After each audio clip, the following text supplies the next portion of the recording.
সিলেটে আকাশপথের ডন হাফিজ ১৬ বছরের অঘোষিত রাজত্ব।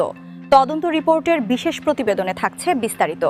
সিলেটের প্রধান আকাশপথ ওসমানী আন্তর্জাতিক বিমানবন্দর যেন এক অঘোষিত জায়গিরে পরিণত হয়েছে।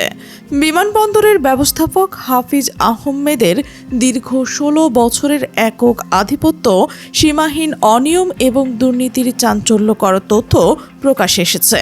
তার বিরুদ্ধে ক্ষমতার অপব্যবহার করে বিপুল বিত্ত বৈভবের মালিক হওয়া এবং রাজনৈতিক ছত্রছায়ায় একটি শক্তিশালী সিন্ডিকেট গড়ে তোলার অভিযোগ উঠেছে। সাধারণ নিয়মনীতির তোয়াক্কা না করে হাফিজ আহমেদ প্রায় ১.৫ যুগ ধরে একই সংস্থায় প্রভাবশালী অবস্থানে আসেন। অভিযোগ রয়েছে, এই দীর্ঘ সময়ে তিনি ঢাকা এবং সিলেটে একাধিক বিলাসবহুল বাড়ি ও ফ্ল্যাট নির্মাণ করেছেন। এমনকি বিদেশের মাটিতেও তার বিপুল সম্পদ রয়েছে বলে গোয়েন্দা তথ্যে ইঙ্গিত পাওয়া গেছে।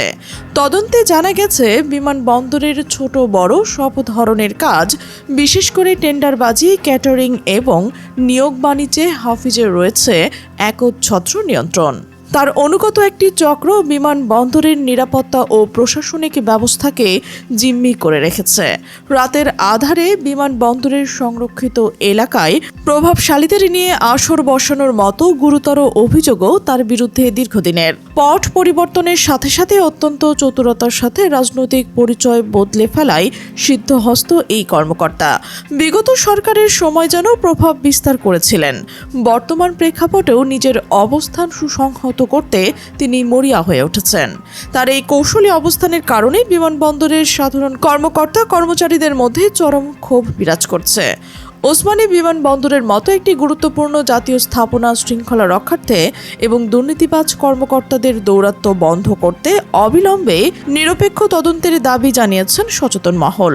এই হাফিজ সিন্ডিকেটের মূল উপড়ে না ফেললে বিমানবন্দরের সেবা এবং নিরাপত্তা ব্যবস্থা মারাত্মক হুমকির মুখে পড়বে বলে আশঙ্কা করা হচ্ছে।